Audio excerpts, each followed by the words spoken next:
Welcome to MJ's learning spot.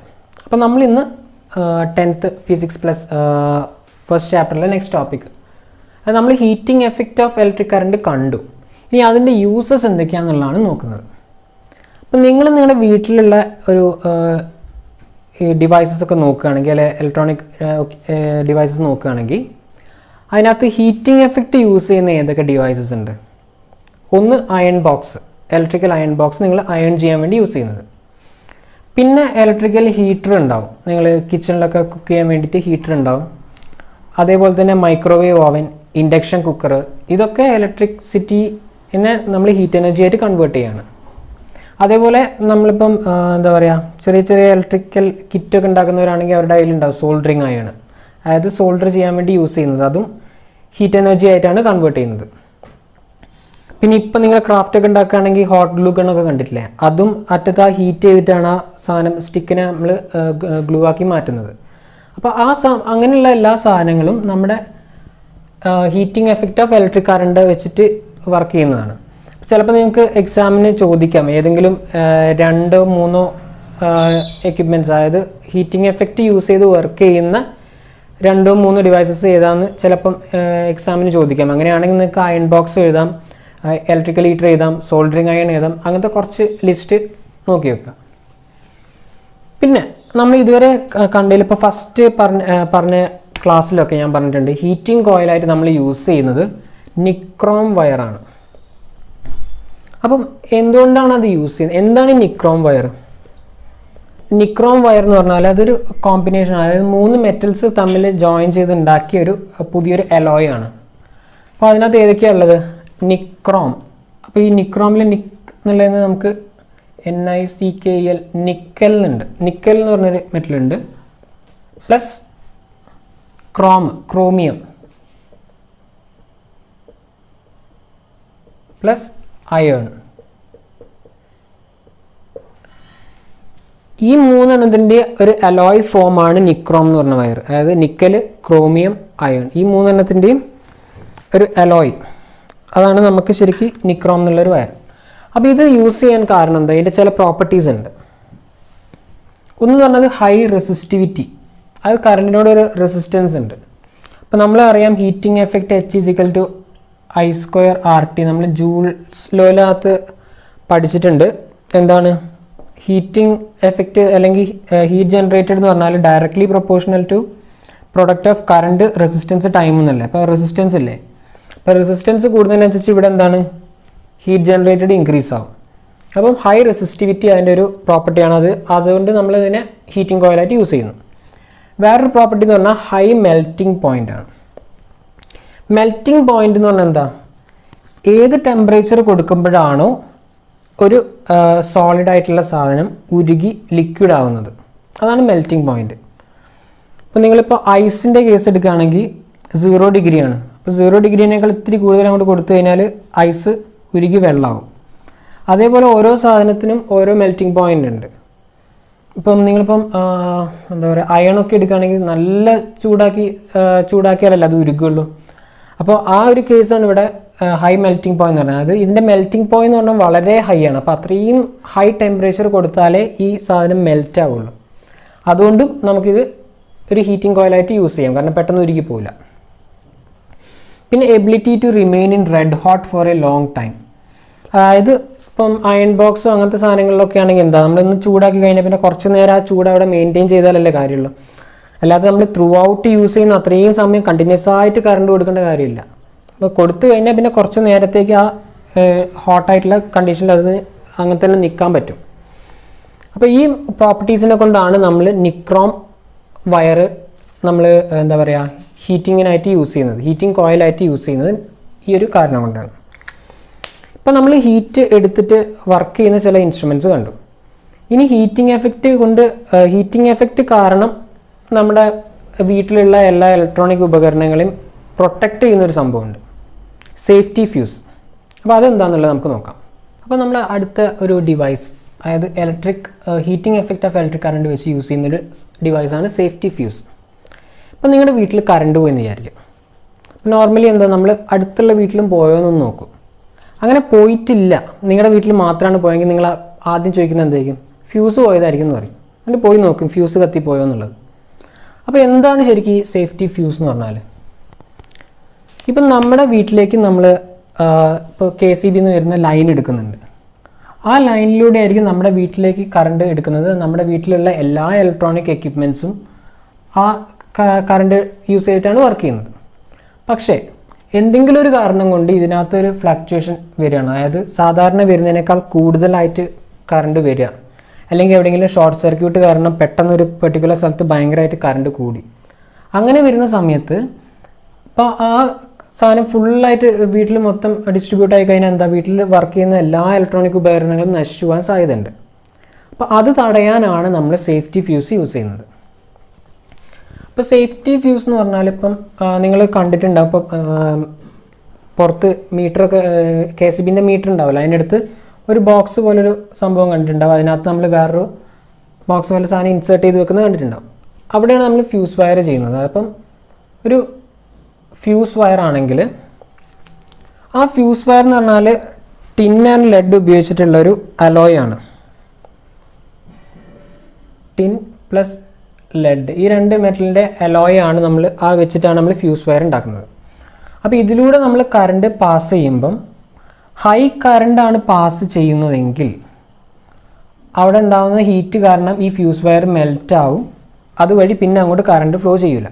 ഇപ്പം KCB അല്ലെങ്കിൽ നമ്മുടെ വീട്ടിനടുത്തുള്ള പോസ്റ്റിൽ നിന്ന് വീട്ടിലേക്ക് കറണ്ട് വരുന്നു, അത് ആദ്യം നമ്മൾ ഫ്യൂസിലേക്ക് കൊടുക്കും. എന്നിട്ട് നമ്മളെ വീട്ടിലുള്ള ബാക്കിയുള്ള അപ്ലയൻസസിലേക്കൊക്കെ കണക്ട് ചെയ്യും.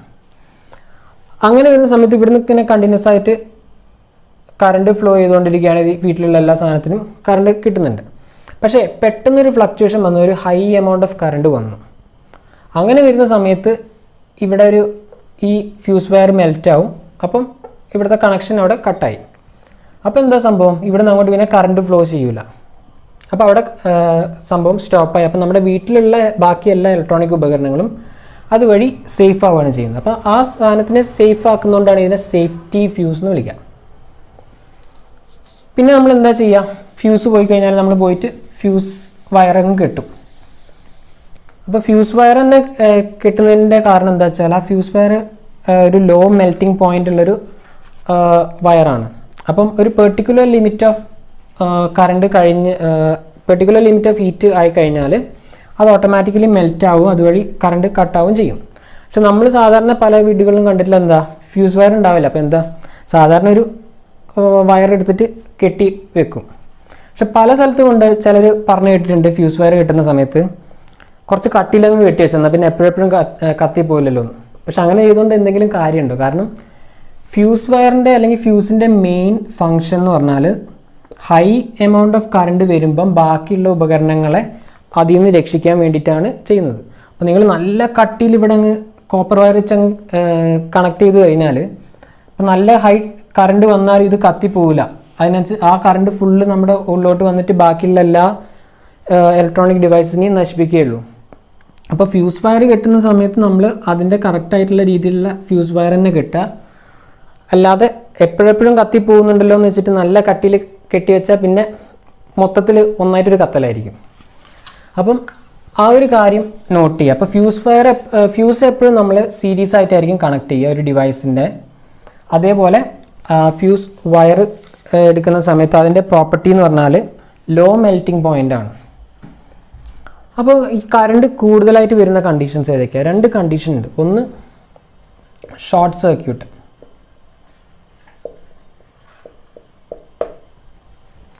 പിന്നെ ഒന്ന് ഓവർലോഡിങ്.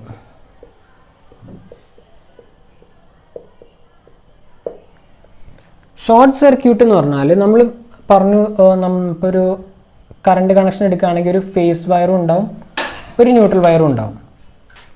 അപ്പോൾ ഈ ഫേസ് വയറായിരിക്കും ആക്റ്റീവ് വയർ. ഇതിൽ കറണ്ട് വന്നിട്ട് ഏതെങ്കിലും ഒരു ഡിവൈസിലൂടെ കണക്ട് ചെയ്തിട്ട് ഈ ന്യൂട്രലിലൂടെ അങ്ങനെ പോകും. ഇപ്പോൾ നമ്മളൊരു സാധാരണ ഒരു ബാറ്ററീൻ്റെ എക്സാമ്പിൾ എടുക്കുകയാണെങ്കിൽ, ഇപ്പോൾ ഒരു സാധാ ബാറ്ററി വെച്ചു, ഇവിടുന്ന് ഇങ്ങനെ പോയി നമ്മളൊരു ബൾബിലേക്ക് കണക്ട് ചെയ്ത് വെച്ചു. ഇങ്ങനെയാണെങ്കിൽ ഓക്കെ. പക്ഷേ ഇതിൻ്റെ ഇടയിൽ ഡിവൈസ് ഒന്നും ഇല്ലാതെ ഡയറക്റ്റായിട്ട് കണക്ട് ചെയ്യാമെന്ന് വിചാരിക്കാം. നമ്മൾ ഡയറക്റ്റായിട്ട് പോസിറ്റീവ് നെഗറ്റീവ് ഒരു ബാറ്ററി കണക്ട് ചെയ്തു, അല്ലെങ്കിൽ വീട്ടിനകത്തുള്ള ഫേസും ന്യൂട്രലും കൂടെ ഡയറക്റ്റായിട്ട് അങ്ങ് കോണ്ടാക്ട് ചെയ്തു, ഇടയിൽ വേറെ ഒരു എക്യുപ്മെൻസും ഇല്ലാതെ. ഇങ്ങനെ വരുന്ന സമയത്താണ് ഷോർട്ട് സർക്യൂട്ട് എന്ന് പറയുന്നത്. അതായത് ഒരു ഇടയിലേക്ക് ഇപ്പം ഇങ്ങനെ നിങ്ങൾ ബാറ്ററി കണക്ട് ചെയ്താൽ തന്നെ അറിയാം, നല്ല ചൂടാവും, ചിലപ്പോൾ ബാറ്ററി പൊട്ടിത്തെറിക്കാനും സാധ്യതയുണ്ട്. പരീക്ഷിക്കാൻ നിൽക്കണ്ട. പിന്നെ ഫേസ് ന്യൂട്രൽ ഡയറക്റ്റ് ആയിട്ട് അത് ഒരിക്കലും പരീക്ഷിക്കേണ്ട, ഫ്യൂസ് അടിച്ചു പോകും.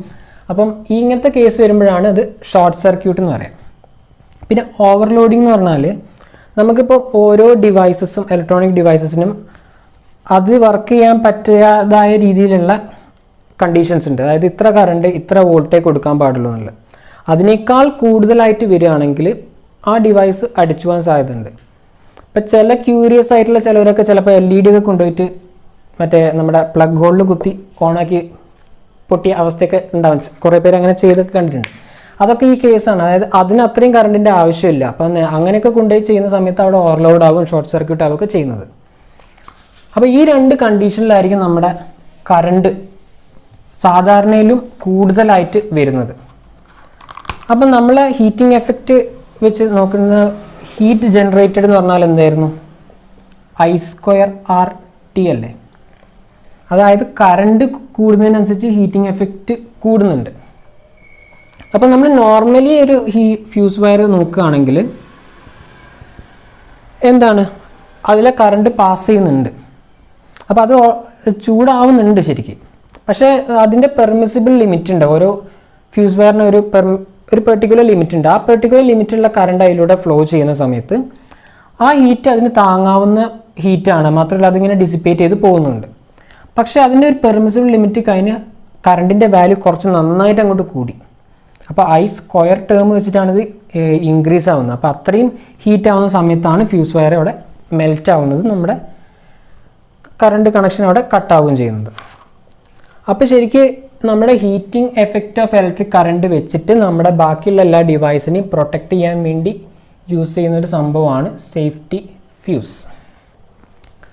നെക്സ്റ്റ് ടോപ്പിക്കാണ് ഇലക്ട്രിക് പവർ. ഇപ്പം നിങ്ങൾ നിങ്ങളുടെ വീട്ടിലൊരു ബൾബ് വാങ്ങുകയാണെങ്കിൽ അതിൻ്റെ മേലെ നിങ്ങൾ നോട്ടീസ് തന്നെ ശ്രദ്ധിക്കാൻ പറ്റും. ഇപ്പോൾ 12 വാട്ടിൻ്റെ ബൾബ് എന്നൊക്കെ പറയും. ഇപ്പോൾ പഴയ ഇൻകാൻഡസൻറ്റ് ബൾബൊക്കെ ആണെങ്കിൽ 100 വാട്ടിൻ്റെ 50 വാട്ടിൻ്റെ ബൾബ് അങ്ങനെയൊക്കെ പറയില്ല. 50 വാട്ട് അല്ലെങ്കിൽ 25 വാട്ട് 12 വാട്ട്.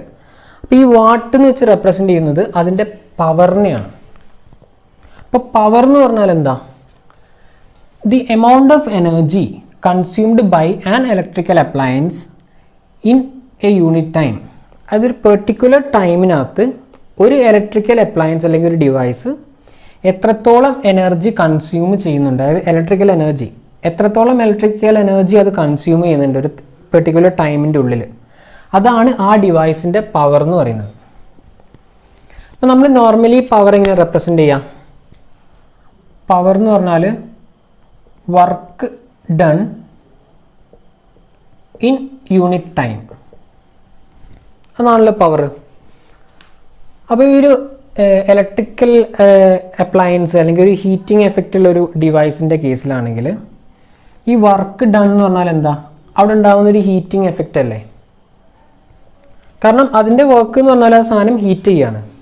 അപ്പോൾ ഹീറ്റിംഗ് എഫക്റ്റ് നമുക്കറിയാം, H എന്ന് പറഞ്ഞാൽ എന്താ? I²RT. അപ്പോൾ അങ്ങനത്തെ ഒരു കേസാണെങ്കിൽ അതിൻ്റെ പവർ എന്തായിരിക്കും? പവർ എന്ന് പറഞ്ഞാൽ work done by unit time, work done I²RT. I²RT divided by T. അപ്പോൾ ഈ ടിയും കട്ടായി. അപ്പോൾ നമുക്ക് പവർ എന്ന് പറഞ്ഞാൽ എന്ത് കിട്ടി? I²R എന്ന് കിട്ടി. അതേപോലെ തന്നെ ഇപ്പം ഐനെ നമുക്ക് V/R എന്ന് എഴുതാം ഓംസ് ലോ വെച്ചിട്ട്. അപ്പോൾ ഇതിനെ നമുക്ക് എങ്ങനെ എഴുതാം? I²Rനെ V²/R² ഇൻറ്റു ഈ R ഇവിടെ വന്നു. അപ്പോൾ നമുക്ക് പവർ എന്ത് കിട്ടി? V²/R എന്ന് കിട്ടി. ഇനിയിപ്പോൾ റെസിസ്റ്റൻസ് R = V/I എന്നറിയാം നമുക്ക് ഓംസ് ലോ വെച്ചിട്ട്. അപ്പോൾ ഈ ആറിന് നമുക്ക് V/I സബ്സ്റ്റിറ്റ്യൂട്ട് ചെയ്താൽ തന്നെ എങ്ങനെ വരും? V²/Rന് V ഡിവൈഡഡ് ബൈ I എന്ന് വരുമ്പോൾ അതും മുകളിൽ പോലും. അപ്പം ഒരു വിയും തമ്മിൽ കട്ടാവും. അപ്പോൾ നമുക്ക് പവർ I × V. ഈ 3 ഇക്വേഷൻ നമുക്ക് കിട്ടും. അപ്പോൾ ശരിക്കും ഒരു ഇലക്ട്രിക്കൽ പവർ എന്ന് പറഞ്ഞാൽ എന്താണ്, എത്രത്തോളം എനർജി അല്ലെങ്കിൽ electrical energy, the amount of electrical energy consumed ഒരു ഇലക്ട്രിക്കൽ അപ്ലയൻസ് ഒരു യൂണിറ്റ് ടൈമിൽ, അതായത് യൂണിറ്റ് ടൈമിൽ ഒരു ഇലക്ട്രിക്കൽ അപ്ലയൻസ് കൺസ്യൂം ചെയ്യുന്ന എനർജീനെയാണ് നമ്മൾ ഇലക്ട്രിക്കൽ പവർ എന്ന് പറയുന്നത്. പവർ എന്ന് പറഞ്ഞാൽ work done in unit time ആണ്. അപ്പോൾ ഒരു ഹീറ്റിംഗ് എഫക്റ്റ് ആണെങ്കിൽ വർക്ക് എന്ന് പറഞ്ഞാൽ അവിടെ ഉണ്ടാവുന്ന ഹീറ്റ് ജനറേറ്റഡ് ആണ്. അപ്പോൾ ഹീറ്റ് ജനറേറ്റഡ് I²RT നമ്മൾ ഈ ഇക്വേഷനിൽ സബ്സ്റ്റിറ്റ്യൂട്ട് ചെയ്യുമ്പോൾ നമുക്ക് പവർ കാൽക്കുലേറ്റ് ചെയ്യാനുള്ള 3 ഇക്വേഷൻസ് കിട്ടി. ഒന്ന് I²R, V²/R, I × V. ഈ 3 സാധനം വെച്ചിട്ട് നമുക്ക് പവർ കാൽക്കുലേറ്റ് ചെയ്യാൻ പറ്റും. അപ്പോൾ നമുക്കൊരു ചെറിയൊരു പ്രോബ്ലം ചെയ്യാം ഇതിനെ ബേസ് ചെയ്തിട്ട്. അപ്പോൾ നമ്മുടെ question, an electrical heater of power 460 watt is worked at a voltage of 230 volt. What is its amperage? Find the resistance of the heating coil. പിന്നെ അത് ക്വസ്റ്റ്യനകത്ത് നമുക്ക് പവറിൻ്റെ യൂണിറ്റ് ആണ് കേട്ടോ, വാട്ട്. ഞാൻ നേരത്തെ മെൻഷൻ ചെയ്തോ എനിക്ക് ഓർമ്മയില്ല. പവറിൻ്റെ യൂണിറ്റ് ആണ് വാട്ട്. അപ്പോൾ ഇതിനകത്ത് തന്നിരിക്കുന്നത് എന്താ, പവർ തന്നിട്ടുണ്ട് എത്രയാ, 460 watt. പിന്നെ എന്താ, വർക്ക് ചെയ്യുന്ന ഒരു വോൾട്ടേജ് വന്നിട്ടുണ്ട്. അപ്പോൾ വോൾട്ടേജ് എത്രയാ, 230 volt. ആംപറേജ് കണ്ടുപിടിക്കാൻ വേണ്ടിയിട്ടുണ്ട്. ആംപറേജ് അല്ലെങ്കിൽ ആംപിയർ എന്ന് പറഞ്ഞാൽ എന്താ, ശരിക്കും നമ്മുടെ കറണ്ട് ഇൻറ്റൻസിറ്റി ഇല്ലേ, I, intensity of electric current Iൻ്റെ യൂണിറ്റ് അല്ലേ ആംപിയർ. അപ്പോൾ അത് തന്നെയാണ് ചോദിച്ചിരിക്കുന്നത്. അപ്പോൾ നമ്മൾ എന്താ കണ്ടുപിടിക്കേണ്ടത്, I ആണ് കണ്ടുപിടിക്കേണ്ടത്. Iൻ്റെ ഇക്വേഷൻ എന്താ, അപ്പോൾ ഇവിടെ ഓംസ് ലോ അല്ല വേണ്ടത്. നമ്മളിപ്പം പവറിൻ്റെ ഒരു കേസ് പറയുകയാണെങ്കിൽ നമ്മൾ നേരത്തെ 3 ഇക്വേഷൻസ് ചെയ്തല്ലോ. അതിനകത്ത് പവറിൻ്റെ ഒരു ഇക്വേഷൻ ഉണ്ടായിരുന്നു, P = V × I. അപ്പോൾ ഈ ഒരു ഇക്വേഷൻ നമ്മളിവിടെ യൂസ് ചെയ്യുന്നത്. കാരണം നമുക്കിവിടെ P ഉണ്ട്, V ഉണ്ട്, I ആണ് കണ്ടുപിടിക്കേണ്ടത്. അപ്പോൾ ഈ ഇക്വേഷൻ നോക്കുകയാണെങ്കിൽ ഇവിടെ P ഉണ്ട്, V ഉണ്ട്, I നമുക്ക് കണ്ടുപിടിക്കണം. അപ്പോൾ I എന്തായിരിക്കും, P/V. I = P/V. P 460 watt divided by voltage 230. എത്ര കിട്ടി നമുക്ക്, 2 ആംപിയർ കിട്ടി. അപ്പോൾ നമ്മുടെ first question what is its amperage നമ്മൾ കണ്ടുപിടിച്ചു. I = P/V വെച്ചിട്ട് നമുക്ക് 2 ആംപിയർ, യൂണിറ്റ് ചെയ്താൽ മറക്കണ്ട, 2 ആംപിയർ കിട്ടി. ഇനി ചോദിച്ചത് find the resistance of the heating coil. നമുക്ക് എന്താ കണ്ടുപിടിക്കേണ്ടത്, ഇനി R കണ്ടുപിടിക്കണം അല്ലേ.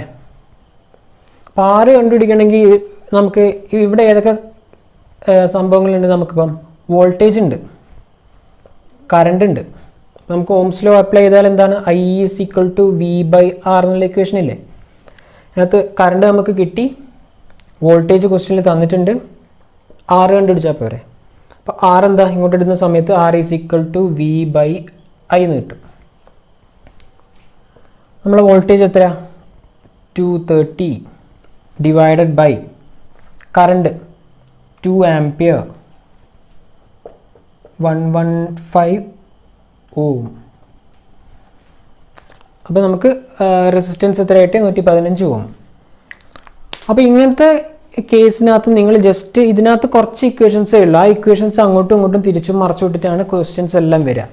അതായത് I, Q, T തമ്മിലുള്ള റിലേഷൻ, V, I, R തമ്മിലുള്ള റിലേഷൻ, പിന്നെ പവറിൻ്റെ 3 equations, power, voltage, I, resistance, time വെച്ചിട്ടുള്ള കുറച്ച് ഇക്വേഷൻസ്.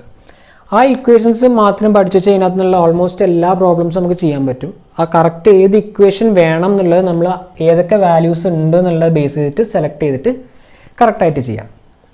ഇനി ചാപ്റ്ററിൽ ഉള്ള ഒരു ടോപ്പിക്കാണ് lighting effect of electric current. അപ്പോൾ നമുക്ക് ആ ടോപ്പിക്കിലേക്ക് പോകാം. അപ്പോൾ നിങ്ങൾക്ക് ഇനി ഈ ചാപ്റ്ററിലുള്ള ലാസ്റ്റ് ടോപ്പിക്കാണ് lighting effect of electric current. ഇത്രയും നാൾ നമ്മൾ ഹീറ്റ് ചെയ്യുന്ന എഫക്റ്റ് കണ്ടു. ഇനി ലൈറ്റിംഗ് എഫക്റ്റ് എന്ന് പറഞ്ഞാൽ ഇലക്ട്രിക്കൽ എനർജി കൊണ്ട് നമ്മൾ ഇലക്ട്രിക്കൽ എനർജീനെ ലൈറ്റ് എനർജി ആയിട്ട് കൺവേർട്ട് ചെയ്യുന്ന ഡിവൈസസ്. മെയിനായിട്ട് എന്താ, ബൾബ്. നമ്മൾ വീട്ടിലെ ബൾബുകളൊക്കെ യൂസ് ചെയ്യുന്നുണ്ട്. പക്ഷേ അതൊക്കെ ഈ അടുത്താണ് വന്നിരിക്കുന്നത്. ഇപ്പോൾ പണ്ട് കാലത്ത് നോക്കുകയാണെങ്കിൽ, വളരെ പ്രാചീന കാലത്തൊക്കെ രാവിലെ സൂര്യനെ മാത്രമായിരുന്നു ആശ്രയിച്ചുകൊണ്ടിരുന്നത് ലൈറ്റിന് വേണ്ടിയിട്ട്. രാത്രിയായി കഴിഞ്ഞാൽ പിന്നെ കംപ്ലീറ്റ് ഇരുട്ടാണ്. അപ്പോൾ ആ സമയത്ത് വെളിച്ചമില്ല. ഇനി നല്ല നിലാവുള്ള ദിവസമാണെങ്കിൽ രാത്രി ആ ഒരു വെളിച്ചം കിട്ടും. പക്ഷെ പിന്നീടാണ് നമ്മൾ രാത്രി പോകേണ്ട ആവശ്യമൊക്കെ വന്ന സമയത്ത് ഈ ചൂട്ടൊക്കെ കത്തിക്കുമല്ലോ, ഓലയൊക്കെ വെച്ചിട്ട് ചൂട്ടുണ്ടാക്കി അത് കത്തിക്കുക. പിന്നെ വീടിനകത്തേക്കും വെളിച്ചത്തിൻ്റെ ആവശ്യം വന്ന സമയത്ത് നമ്മൾ റാന്തൽ വിളക്ക്, അതുപോലെ മണ്ണെണ്ണ വിളക്ക്, അങ്ങനത്തെ സാധനങ്ങളൊക്കെ ആയിരുന്നു യൂസ് ചെയ്തുകൊണ്ടിരുന്നത്. പക്ഷെ അതിനും കുറേ പരിമിതികളുണ്ടായിരുന്നു. കുറച്ച് നേരെ കിട്ടുള്ളൂ, മണ്ണെണ്ണ അതൊക്കെ കഴിയുന്നവരെ കിട്ടും. മാത്രമല്ല അതിന് ഒന്ന് കാറ്റടിച്ച് ചിലപ്പോൾ കിട്ടും. പിന്നെ ഈ റാന്തൽ വിളക്കൊക്കെ വന്നപ്പോൾ ആ ഒരു കാറ്റടിച്ച് കിട്ടുന്ന പ്രശ്നങ്ങളൊക്കെ പരിഹരിച്ചു. പക്ഷേ അതിനും പരിമിതികളുണ്ടായിരുന്നു, കാരണം കുറച്ച് വെളിച്ചേ കിട്ടുകയുള്ളൂ. അതേപോലെ തന്നെ എല്ലാ സ്ഥലത്തേക്കും ആവശ്യത്തിന് ഉണ്ടാവില്ല. അപ്പോൾ അങ്ങനത്തെ കുറേ പ്രശ്നങ്ങളുണ്ടായി. അതിനുശേഷം അങ്ങനെ ഓരോ രീതിയിൽ മാറി വന്ന് ലാസ്റ്റാണ് ഇലക്ട്രിസിറ്റി ഉപയോഗിച്ചുകൊണ്ട് നമുക്ക് ലൈറ്റ് എനർജി ഉണ്ടാക്കാമെന്നുള്ളൊരു കണ്ടുപിടുത്തം, ബൾബ് കണ്ടുപിടിച്ചു. അപ്പോൾ ആ ഒരു കണ്ടുപിടുത്തത്തോടു കൂടി നമ്മൾ കംപ്ലീറ്റ് ആയിട്ട് അങ്ങോട്ട് മാറി. കാരണം നമുക്ക് രാത്രിയും വെളിച്ചം കിട്ടാം എന്നുള്ളൊരവസ്ഥയായി. ഈ ഒരു ബൾബ് ഫിറ്റ് ചെയ്താൽ മതി, ഇലക്ട്രിക് എനർജി അത് ലൈറ്റ് എനർജി ആയിട്ട് കൺവേർട്ട് ചെയ്യും. അപ്പോൾ ആദ്യം തന്നെ നമ്മൾ യൂസ് ചെയ്തുകൊണ്ടിരുന്ന ഇൻകാൻഡസൻറ്റ് ബൾബാണ്. അതിന്ന് പിന്നെ ആ ബൾബിനകത്ത് തന്നെ ഒരുപാട് എവല്യൂഷൻസ് സംഭവിച്ചു. അതായത് ആദ്യം ഇൻകാൻഡസൻറ്റ് ബൾബായി, പിന്നെ അതിനകത്ത് ചെറിയ മാറ്റങ്ങൾ വന്ന് പിന്നെ ഡിസ്ചാർജ് ലാമ്പ്, ഫ്ലൂറസൻറ്റ് ബൾബ്, അങ്ങനെ ഇപ്പോൾ ലാസ്റ്റ് ഇപ്പം LED ബൾബ് വരെ എത്തി നിൽക്കുകയാണ്. അപ്പോൾ ഈ ബൾബുകളെല്ലാം വർക്ക് ചെയ്യുന്നത് ഇലക്ട്രിക്കൽ എനർജി യൂസ് ചെയ്തുകൊണ്ടാണ്. അതിനെ ലൈറ്റായിട്ട് കൺവേർട്ട് ചെയ്യാണ് പല രീതികൾ വെച്ചിട്ട്. അപ്പം നിങ്ങൾക്ക് ഇതിനകത്ത് മെയിനായിട്ട് പഠിക്കാനുള്ള 3 ടൈപ്പ് ലാമ്പുകളാണ് അല്ലെങ്കിൽ ബൾബാണ്. ഒന്ന് ഇൻകാൻഡസൻറ്റ് ലാമ്പ്, പിന്നെ ഒന്ന് ഡിസ്ചാർജ് ലാമ്പ്, പിന്നെ ഒന്ന് ലൈറ്റ് എമിറ്റിംഗ് ഡയോഡ് അല്ലെങ്കിൽ LED. അപ്പോൾ നമുക്ക് ഫസ്റ്റത്തെ തന്നെ നോക്കാം, ഇൻകാൻഡസൻറ്റ് ലാമ്പ്. അപ്പം ഇൻകാൻഡസൻറ്റ് ലാമ്പിനെ തന്നെ നമ്മൾ ഫിലമെൻറ്റ് ലാമ്പ് എന്ന് പറയും. നിങ്ങൾ പണ്ടത്തെ ബൾബ് കണ്ടിട്ടുണ്ടെങ്കിൽ, ഇപ്പം എല്ലാ സ്ഥലത്തും LED അല്ലെങ്കിൽ CFL ആയിരിക്കും. പണ്ടത്തെ ബൾബ് നിങ്ങൾ ശ്രദ്ധിച്ചിട്ടുണ്ടെങ്കിൽ അറിയാം, അതിനാണ് ഇൻകാൻഡസൻറ്റ് ലാമ്പ് എന്ന് പറയുന്നത്. കാരണം അതിനകത്തൊരു ഫിലമെൻ്റ് ഉണ്ടാവും. അപ്പോൾ ഈ ഇൻകാൻഡസൻറ്റ് എന്നുള്ളതിൻ്റെ മീനിങ് എന്ന് പറഞ്ഞാൽ ഗ്ലോയിങ് വിത്ത് ഹീറ്റ്. ഇൻകാൻഡസൻറ്റ് എന്ന് പറഞ്ഞാൽ ഗ്ലോയിങ് വിത്ത് ഹീറ്റ്, അതായത് നല്ല ചൂട് കാരണം കൊണ്ട് ഗ്ലോ ചെയ്യാം. അതാണ് ഇൻകാൻഡസൻ്റെ മീനിങ്.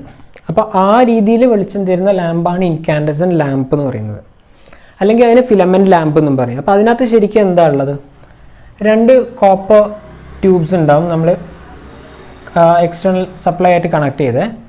ആ കോപ്പർ വയറിനകത്ത് നമ്മളൊരു ഫിലമെൻ്റ് വെച്ച് കണക്ട് ചെയ്തിട്ടുണ്ടാവും. അപ്പോൾ ഈ ഫിലമെൻ്റ് എന്ന് പറഞ്ഞാൽ ടങ്സ്റ്റൺ എന്ന് പറഞ്ഞൊരു മെറ്റൽ വെച്ചിട്ടാണ് ഉണ്ടാക്കിയിരിക്കുന്നത്.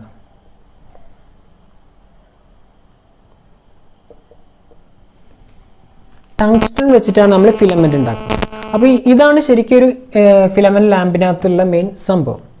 അതായത് ഈ കോപ്പറിലൂടെ നമ്മൾ ഇലക്ട്രിസിറ്റി പാസ് ചെയ്യുന്ന സമയത്ത് ടങ്സ്റ്റൺ എന്ന് പറഞ്ഞാൽ നല്ല high resistivity, high melting point ഉള്ളൊരു വയറാണ്.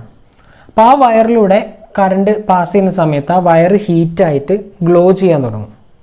അപ്പോൾ സാധാരണ നമ്മൾ എന്തെങ്കിലും ഒരു സാധനം ചൂടാക്കി കഴിഞ്ഞാൽ അത് ചുവന്ന കളറിലൊക്കെ തിളങ്ങുന്നത് നിങ്ങൾ കണ്ടില്ല. ഇപ്പോൾ ഒരു അയൺ ബാറൊക്കെ എടുത്തിട്ട്, ഒരു അയണിൻ്റെ പീസ് എടുത്തിട്ട് കുറേ നേരം തീയിൽ വെച്ച് കഴിഞ്ഞാൽ നല്ല ചുവന്ന കളറിൽ ഇങ്ങനെ തിളങ്ങുന്നത് കാണാം. പക്ഷേ ഇത് എന്ന് പറഞ്ഞാൽ ഹൈ ടെമ്പറേച്ചർ എത്തിയിട്ട് വൈറ്റ് കളറിൽ അത് ഗ്ലോ ചെയ്യും.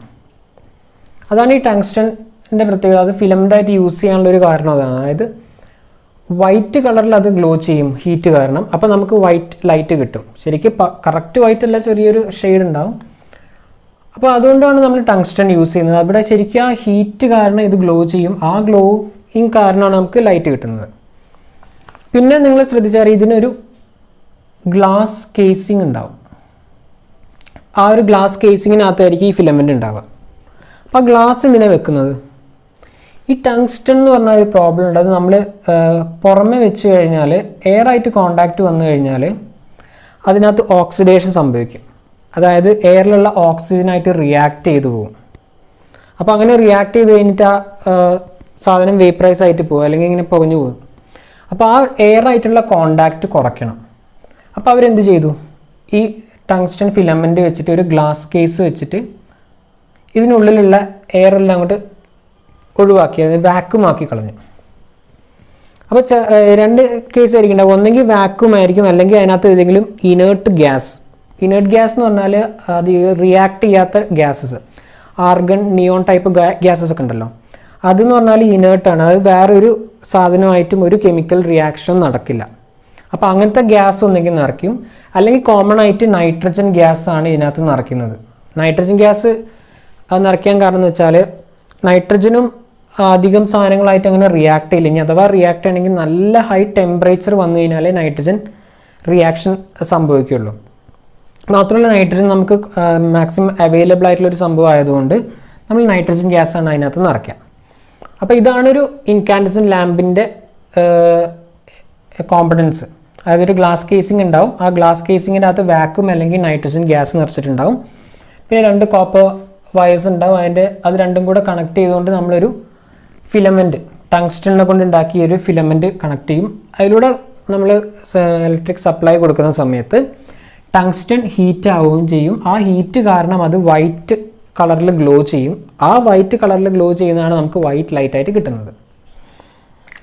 അപ്പോൾ ഇതാണ് നമ്മുടെ ഇൻകാൻഡസെന്റ് ലാമ്പ്. അപ്പം നമ്മൾ നോക്കുകയാണെങ്കിൽ ഇപ്പോൾ ഇതിനകത്ത് നമ്മുടെ ഫിലമെൻറ്റ് ടങ്സ്റ്റൺ എന്ന് പറഞ്ഞു. അപ്പോൾ എന്തുകൊണ്ടാണ് ടങ്സ്റ്റൺ യൂസ് ചെയ്തത്? ടങ്സ്റ്റണിന് ചില പ്രോപ്പർട്ടീസ് ഉണ്ട്, അത് ഏതൊക്കെയാണെന്നുള്ളത് നോക്കാം. ഒന്ന്, ടങ്സ്റ്റൺ എമിറ്റ് വൈറ്റ് ലൈറ്റ്. കാരണം നമുക്ക് ലൈറ്റ് എപ്പോഴും നമുക്ക് കുറച്ചും കൂടി ഒരു സുഖം കിട്ടുന്ന ലൈറ്റ് എന്ന് പറഞ്ഞാൽ വൈറ്റ് കളർ ലൈറ്റ് അല്ലേ. അപ്പം ഈ ടങ്സ്റ്റൺ ഗ്ലോ ചെയ്യുന്ന സമയത്ത് അല്ലെങ്കിൽ ഹീറ്റ് ആയാൽ അത് വൈറ്റ് ലൈറ്റാണ് എമിറ്റ് ചെയ്യുക. അതുകൊണ്ട് നമ്മൾ ടങ്സ്റ്റൺ യൂസ് ചെയ്യുന്നുണ്ട്. പിന്നെന്ന് പറഞ്ഞാൽ ടങ്സ്റ്റൻ്റെ മെൽറ്റിംഗ് പോയിന്റ് ഹൈ ആണ്. ഹൈ മെൽറ്റിംഗ് പോയിന്റ് അത് ഞാൻ നേരത്തെ നിക്രോമിൻ്റെ കേസിലും പറഞ്ഞിട്ടുണ്ടായിരുന്നു. വളരെ ഹൈ ടെമ്പറേച്ചർ കൊടുത്താലേ അത് മെൽറ്റ് ആവുള്ളൂ. അപ്പോൾ അത്രയും ടെമ്പറേച്ചർ അതിന് വിത്ത്സ്റ്റാൻഡ് ചെയ്യാൻ പറ്റും. അപ്പോൾ ഹൈ മെൽറ്റിംഗ് പോയിന്റ് കാരണം നമുക്ക് ടങ്സ്റ്റൺ ഈ കേസിൽ യൂസ് ചെയ്യാം, കാരണം പെട്ടെന്ന് ഉരുകി പോവില്ല. മൂന്നാമത്തെന്ന് പറഞ്ഞാൽ ഹൈ റെസിസ്റ്റൻസ്.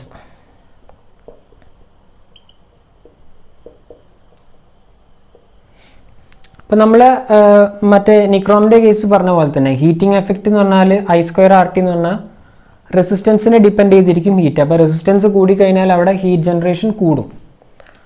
അപ്പം അതുകൊണ്ട് നമുക്ക് ടങ്സ്റ്റണിനെ ഈ ഫിലമെൻ്റായിട്ട് യൂസ് ചെയ്യാം.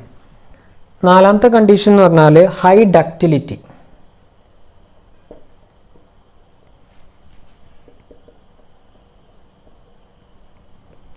ഡക്റ്റിലിറ്റി എന്നുള്ള ടേം നിങ്ങൾക്ക് കേട്ടിട്ടുണ്ടാവില്ല. ഡക്റ്റിലിറ്റി എന്ന് പറഞ്ഞാൽ ഒരു മെറ്റൽ അല്ലെങ്കിൽ ഒരു മെറ്റലിൻ്റെ പ്രോപ്പർട്ടിയാണ്. അതായത് ആ മെറ്റൽ നമുക്ക് വളരെ തിൻ വയറാക്കി കൺവേർട്ട് ചെയ്യാൻ പറ്റും. ഇപ്പം ചില സാധനങ്ങൾ നമ്മൾ വളരെ തിൻ വയറാക്കി കൺവേർട്ട് ചെയ്യുമ്പോഴത്തേ പെട്ടെന്ന് പൊട്ടിപ്പോകാൻ ചാൻസ് ഉണ്ട്, അധികം സ്ട്രെങ്ത് ഒന്നും ഉണ്ടാവില്ല. പക്ഷേ ഹൈ ഡക്റ്റൈൽ എന്ന് പറഞ്ഞാൽ അതിന് നമുക്ക് വളരെ തിൻ വയറായിട്ട് കൺവേർട്ട് ചെയ്യാൻ പറ്റും. ഇപ്പം നിങ്ങൾ പഴയ ബൾബൊക്കെ ഉണ്ടെങ്കിൽ അതിനകത്ത് നോക്കിയാൽ അറിയാം, ഈ ടങ്സ്റ്റൺ ഫിലമെൻ്റ് എന്ന് പറഞ്ഞാൽ ഭയങ്കര നേരിയ ഒരു വയറായിരിക്കും. അതിങ്ങനെ കോയിൽ പോലെ ആക്കി വെച്ചതായിരിക്കും. അപ്പം ഹൈ ഡക്റ്റിലിറ്റി കാരണവും നമുക്ക് അതിനെ ഒരു ഫിലമെൻ്റായിട്ട് യൂസ് ചെയ്യാം. അപ്പോൾ ഈ പ്രോപ്പർട്ടീസ് കാരണമാണ് നമ്മൾ ടങ്സ്റ്റണിനെ ഫിലമെൻ്റായിട്ട് യൂസ് ചെയ്യുന്നതും ആ ടങ്സ്റ്റൺ ഗ്ലോ ചെയ്ത് ആ ഹീറ്റ് കാരണം ഗ്ലോ ചെയ്യുന്നതുകൊണ്ടാണ് അതിനെ ഇൻകാൻഡസെന്റ് ലാമ്പ് എന്ന് വിളിക്കുന്നതും. പക്ഷേ ഇതിന് കുറേ ഡ്രോബാക്സ് ഉണ്ടായിരുന്നു. ഈ ഇൻകാൻഡസെന്റ് ലാമ്പ് കുറേ ഡ്രോബാക്സും ഉണ്ട്, കുറച്ച് മെറിറ്റും ഉണ്ട്. മെറിറ്റ് എന്ന് പറഞ്ഞാൽ ഇതെന്ന് പറഞ്ഞാൽ ബാക്കിയുള്ളത് വെച്ച് നോക്കുമ്പം കോസ്റ്റ് കുറവാണ്. പിന്നെ മെയിൻ മെറിറ്റ് എന്ന് പറഞ്ഞാൽ പൊല്യൂഷൻ ഉണ്ടാവുന്നില്ല. കാരണം ഇതിനകത്ത് നൈട്രജൻ ഗ്യാസ് ഓൾറെഡി നമ്മൾ അറ്റ്മോസ്ഫിയറിലുണ്ട്. മാത്രമല്ല ഈ കോമ്പണൻസ് കാരണം നമുക്ക് പൊല്യൂഷൻ ഉണ്ടാവുന്ന ടൈപ്പ് ഗ്യാസസോ അങ്ങനെ സംഭവങ്ങളൊന്നും ഇതിനകത്ത് പ്രൊഡ്യൂസ് ചെയ്യുന്നില്ല. അപ്പോൾ അതിൻ്റെ മെറിറ്റ് എന്ന് പറഞ്ഞാൽ പൊല്യൂഷൻ ഉണ്ടാവുന്നില്ല, ലോ കോസ്റ്റ് ആണ്. പക്ഷേ ഇതിൻ്റെ ഡ്രോബാക്സ് കുറേ ഉണ്ട്, ഡീമെറിറ്റ്സ്.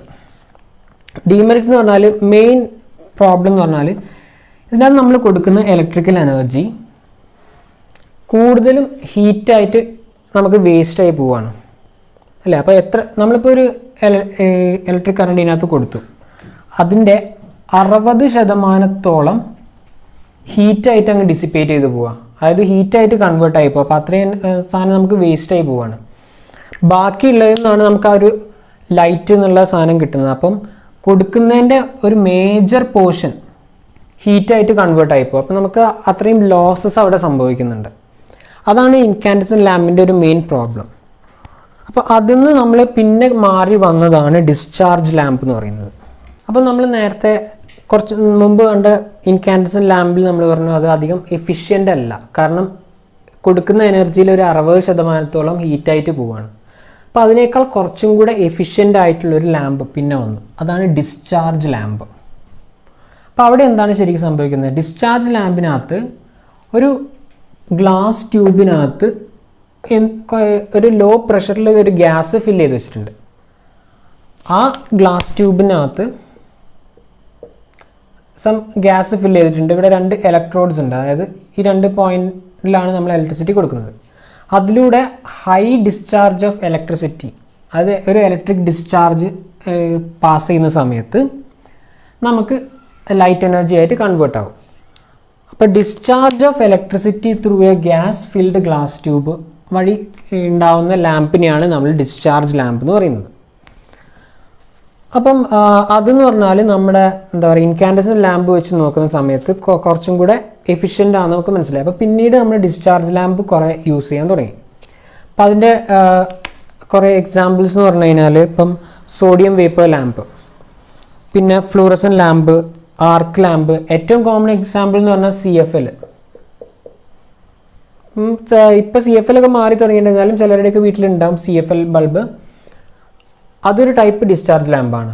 പിന്നെ ഫ്ലൂറസൻ ലാമ്പ് ട്യൂബ് എന്ന് പറഞ്ഞപ്പം നിങ്ങളുടെ വീട്ടിൽ ട്യൂബ് ലൈറ്റ് ഉണ്ടാവില്ല, നീണ്ട വെള്ള കളർ ട്യൂബ് ലൈറ്റ്, അതിൻ്റെ LED ഇപ്പോൾ ഇറങ്ങിയിട്ട് അതിന് മുമ്പ് ഉണ്ടായിരുന്ന ട്യൂബ് ലൈറ്റ്, അത് CFL. പിന്നെ സോഡിയം വേപ്പർ ലാമ്പ് എന്നൊക്കെ പറഞ്ഞ് കുറച്ച് ലാമ്പ്സ് ഉണ്ട്, അതെല്ലാം ഡിസ്ചാർജ് ലാമ്പാണ്. അപ്പോൾ ഇതിനകത്ത് എന്താ ശരിക്കും സംഭവിക്കുന്നത്? ഞാൻ പറഞ്ഞൊരു ഗ്ലാസിൻ്റെ ഉള്ളിൽ നമ്മൾ കുറച്ച് വേപ്പർ, ഏതെങ്കിലും ഒരു ഗ്യാസ് ഫില്ല് ചെയ്യുന്നുണ്ടാവും. ഇപ്പോൾ സോഡിയം വേപ്പർ ലാമ്പ് ആണെങ്കിൽ അതിനകത്ത് സോഡിയം ആയിരിക്കും ഫില്ല് ചെയ്യാം. ഇപ്പോൾ CFL ഒക്കെ ആണെങ്കിൽ അതിനകത്ത് മെർക്കുറിയാണ് ഫില്ല് ചെയ്യുന്നത്. മെർക്കുറി ഗ്യാഷ്യസ് സ്റ്റേറ്റിലുള്ള മെർക്കുറി ഫില്ല് ചെയ്യും. എന്നിട്ട് നമ്മൾ ഈ 2 ഇലക്ട്രോഡ്സ്, ഈ 2 പോയിന്റിൽ നമ്മൾ ഇലക്ട്രിസിറ്റി കൊടുക്കുമ്പം ഹൈ ഡിസ്ചാർജ് ഓഫ് ഇലക്ട്രിസിറ്റി ഉണ്ടാവും ഇതിനുള്ളിൽ കൂടെ. ആ സമയത്ത് ഇതിനുള്ളിലുള്ള ഗ്യാസസിൻ്റെ ആറ്റംസ് അത് എക്സൈറ്റഡ് ആവും. അതായത് ഇപ്പോൾ ഒരു ആറ്റം എന്നുള്ളത് ഒരു നോർമൽ ഒരു എനർജി ലെവലിൽ നിൽക്കുകയെന്ന് വിചാരിക്കാം. അതിനകത്തേക്ക് നമ്മൾ ഹൈ ഡിസ്ചാർജ് ഓഫ് ഇലക്ട്രിസിറ്റി എടുക്കുമ്പോൾ ഒരു എക്സ്ട്രാ എനർജി വരില്ലേ. അപ്പം ഇതിനകത്തുള്ള ഇലക്ട്രോൺസ് ഇപ്പോൾ ഉള്ളൊരു എനർജി സ്റ്റേറ്റിനേക്കാൾ ഒരു ഹയർ എനർജി സ്റ്റേറ്റിലേക്ക് മാറും. ആ എനർജി അബ്സോർബ് ചെയ്തുകൊണ്ട് അതൊരു ഹയർ എനർജി സ്റ്റേറ്റിലേക്ക് മാറും. പക്ഷേ അങ്ങനെ മാറുന്നത് സ്റ്റേബിൾ ആയിരിക്കില്ല, അത് കുറച്ച് സമയം അങ്ങനെ നിൽക്കില്ല. അത് കുറച്ച് സമയം കഴിഞ്ഞ് അത് പഴയ സ്റ്റേജിലേക്ക് തന്നെ തിരിച്ചു വരും, അതായത് അതിൻ്റെ ഒറിജിനൽ സ്റ്റേറ്റിലേക്ക് തിരിച്ചു വരും. അപ്പോൾ ഈ ഡിസ്ചാർജ് കൊടുക്കുന്ന സമയത്ത് ഇതിനകത്തുള്ള ആ പെർട്ടിക്കുലർ ഗ്യാസിൻ്റെ ആറ്റംസ് എല്ലാം ഒരു ഹയർ എനർജി സ്റ്റേറ്റിലേക്ക് എക്സൈറ്റ് ആവും. പക്ഷേ അവിടെ അതിന് സ്റ്റെബിലിറ്റി ഇല്ലാത്തതുകൊണ്ട് കുറച്ച് കഴിയുമ്പോൾ അത് പഴയ ഒറിജിനൽ സ്റ്റേറ്റിലേക്ക് തിരിച്ചു വരും. അങ്ങനെ വരുന്ന സമയത്ത് ഇത് കുറച്ച് എനർജി പുറത്തേക്ക് വിടും. കാരണം അത് തിരിച്ചു വരുമ്പോൾ കുറച്ച് എക്സസ് എനർജി ഉണ്ടാവില്ല, അത് പുറത്തേക്ക് തള്ളും. അത് in the form of light ആയിരിക്കും, അതായത് ഫോട്ടോൺസ് അല്ലെങ്കിൽ ലൈറ്റിൻ്റെ ഫോമിലായിരിക്കും ആ എനർജി തള്ളുക. ആ ലൈറ്റാണ് നമുക്ക് ഈ ലാമ്പിൽ നിന്ന് ലൈറ്റ് എനർജി ആയിട്ട് കിട്ടുന്നത്. അപ്പോൾ അത് ഓരോ ഗ്യാസിനനുസരിച്ച് മാറും. ഇപ്പം നമ്മുടെ CFLനകത്ത് മെർക്കുറി യൂസ് ചെയ്തുകൊണ്ടാണ് നമുക്ക് വൈറ്റ് കളർ കിട്ടുന്നത്. അതേപോലെ ഇപ്പം ഓരോ സാധനത്തിനകത്ത് വേറെ വേറെ സോഡിയം വേപ്പർ ലാമ്പ് ഒക്കെ യൂസ് ചെയ്യുന്ന സമയത്ത്, ആർഗൺ നിയോണൊക്കെ യൂസ് ചെയ്യുന്ന സമയത്ത്, അല്ല സോഡിയം ഒക്കെ യൂസ് ചെയ്യുന്ന സമയത്ത് ഇപ്പം മഞ്ഞ കളർ ലൈറ്റ്, ചിലതിന് ചുവപ്പ് കളർ, അങ്ങനത്തെ വ്യത്യാസം ഉണ്ടാവും. അപ്പോൾ അത് ഇതിനകത്ത് യൂസ് ചെയ്യുന്ന ഗ്യാസിനനുസരിച്ച് മാറിക്കൊണ്ടിരിക്കും. അപ്പോൾ ഈ ഒരു കേസ് നമ്മൾ നോക്കുകയാണെങ്കിൽ ഇപ്പം ഇൻകാൻഡസൻ ലാമ്പ് വെച്ച് കമ്പയർ ചെയ്യുകയാണെങ്കിൽ അതിനേക്കാൾ കൂടുതൽ എഫിഷ്യൻ്റ് ആണ്. കാരണം എന്താ, ഇവിടെ എനർജി ലോസ് കുറവാണ് അല്ലേ. കാരണം ഇവിടെ ഹീറ്റായിട്ട് അധികം ലോസ് ഇല്ല, കാരണം ഈ ഫിലമെൻ്റ് സംഭവങ്ങളൊന്നുമില്ല. അപ്പം അധികം ഹീറ്റായിട്ട് അങ്ങോട്ട് എനർജി കൺവേർട്ട് ആവുന്നില്ല. ആകെ ഇവിടെ ഒരു എനർജി ഇലക്ട്രിസിറ്റി സപ്ലൈ ചെയ്യുമ്പം അത് കാരണം ആറ്റംസ് എക്സൈറ്റ് ചെയ്യാനുള്ള അത്രയും പവർ ഓഫ് എനർജി കൊടുത്താൽ മതി. എന്നിട്ട് അത് വീണ്ടും ഡീഎക്സൈറ്റ് ചെയ്യുന്ന സമയത്ത് നമുക്ക് ലൈറ്റ് കിട്ടും. ഇതാണ് ഇവിടെ ആകെ നടക്കുന്നത്. അപ്പോൾ ഡിസ്ചാർജ് ലാമ്പ് എന്ന് പറഞ്ഞിട്ട് നമുക്ക് രണ്ടാമത് വന്ന സംഭവമാണ്. ഇനി ഇതിനേക്കാൾ ഏറ്റവും കൂടുതൽ എഫിഷ്യൻ്റ് ആയിട്ടുള്ള സാധനമാണ് ഇപ്പം നമ്മൾ യൂസ് ചെയ്യുന്നത്, അതാണ് LED. LEDൻ്റെ ഫുൾ ഫോം എന്താ? Light emitting diode. ലൈറ്റ്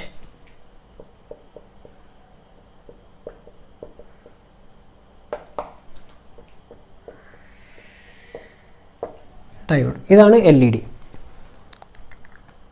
അപ്പോൾ ഈ LED ആണ് ഇപ്പം നമ്മൾ എല്ലായിടത്തും യൂസ് ചെയ്യുന്നത്. കാരണം LED എന്ന് പറഞ്ഞാൽ ശരിക്കും അതൊരു ഡയോഡാണ്. ഡയോഡ് എന്താണെന്നുള്ളതൊക്കെ നിങ്ങൾ ഈ വരുന്ന ക്ലാസ്സിൽ പഠിക്കും. ഇപ്പം ഉള്ള നിങ്ങൾക്ക് അതിൻ്റെ വർക്കിംഗ് അധികം ഇമ്പോർട്ടൻ്റ് അല്ല.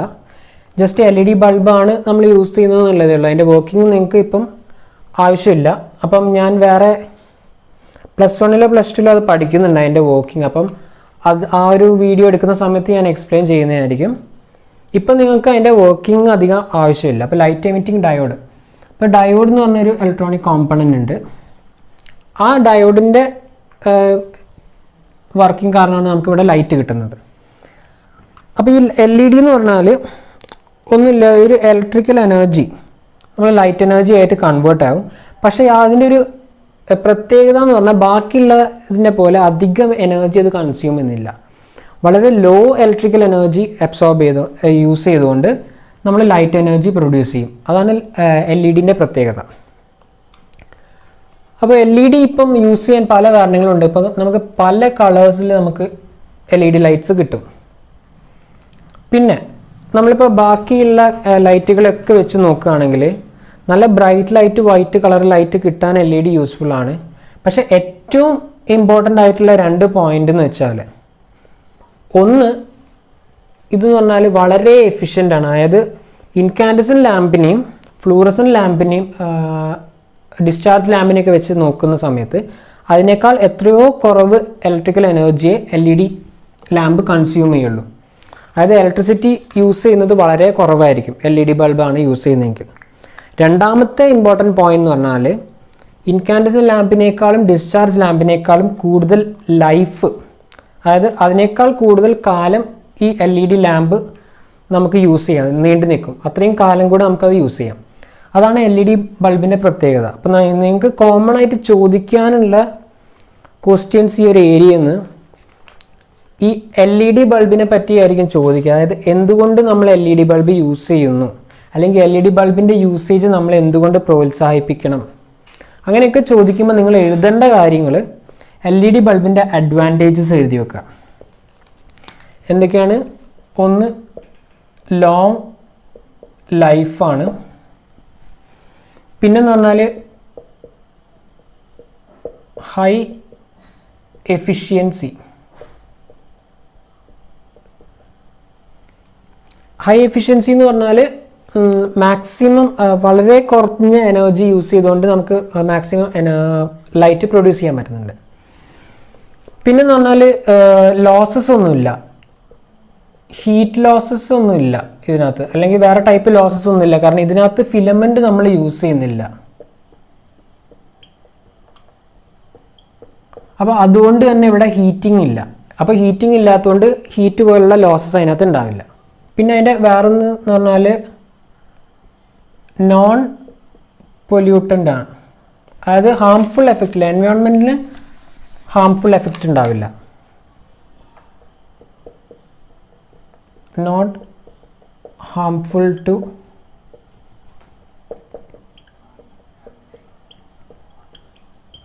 എൻവയോൺമെൻറ്റ്. അതായത് ഡിസ്ചാർജ് ലാമ്പിനകത്ത് യൂസ് ചെയ്യുന്ന ചില എന്താ പറയുക ഗ്യാസസൊക്കെ അത് പൊട്ടിക്കഴിഞ്ഞാൽ നമ്മളെ അറ്റ്മോസ്ഫിയറിൽ എത്തിക്കഴിയുമ്പോൾ നമ്മുടെ എൻവയോൺമെൻറ്റിന് അതൊരു പൊല്യൂഷനായി മാറും. പക്ഷേ ഈ LED-ക്കകത്ത് അങ്ങനത്തെ സംഭവങ്ങളൊന്നും യൂസ് ചെയ്യാത്തതുകൊണ്ട് അത് എൻവയോൺമെൻറ്റിന് ഹാംഫുൾ അല്ല. പിന്നെ ലോസസ് കുറവാണ്, എഫിഷ്യൻസി കൂടുതലാണ്, മറ്റേനേക്കാളൊക്കെ ഒരുപാട് ലൈഫും ഉണ്ട്. അപ്പോൾ ഈ ഒരു പെക്യുലാരിറ്റീസിനെ കൊണ്ട് ആണ് നമ്മൾ ലൈറ്റ് എമിറ്റിംഗ് ഡയോഡാണ് ഇപ്പം എല്ലാ സ്ഥലത്തും യൂസ് ചെയ്യുന്നതും.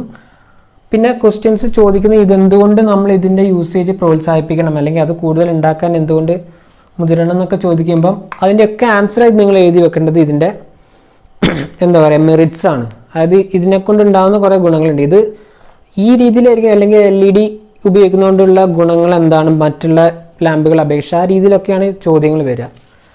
അപ്പം ഇത്രയാണ് നിങ്ങളുടെ ഈ ഒരു ചാപ്റ്റർ, ഫസ്റ്റ് ചാപ്റ്ററിനകത്ത് നിങ്ങൾക്ക് ആവശ്യമുള്ള ടോപ്പിക്സ്. ഇനി നമുക്ക് ഇതിനകത്തുനിന്ന് കോമൺ ആയിട്ട് ഇതുവരെ ചോദിച്ച ചില പ്രോബ്ലംസ് ഒന്ന് ചെയ്തു നോക്കാം. എല്ലാ പ്രോബ്ലംസും ഞാൻ ചെയ്യിപ്പിക്കുന്നില്ല. അപ്പം ഇതുവരെ നിങ്ങൾ പഠിച്ച ഭാഗത്തുനിന്ന് ഓരോ ഭാഗത്തുനിന്നും ചെയ്യാൻ പറ്റുന്ന ടൈപ്പ് കുറച്ച് പ്രോബ്ലംസ് നമുക്കൊന്ന് ചെയ്തു നോക്കാം. അപ്പോൾ നെക്സ്റ്റ് ക്ലാസ് എന്ന് പറഞ്ഞാൽ ഇതിൻ്റെ ഒരു പ്രോബ്ലം സോൾവിങ് ക്ലാസ് ആയിരിക്കും. അപ്പോൾ ഈ ഒരു ക്ലാസ് ഇവിടെ കഴിയാണ്. Thank you.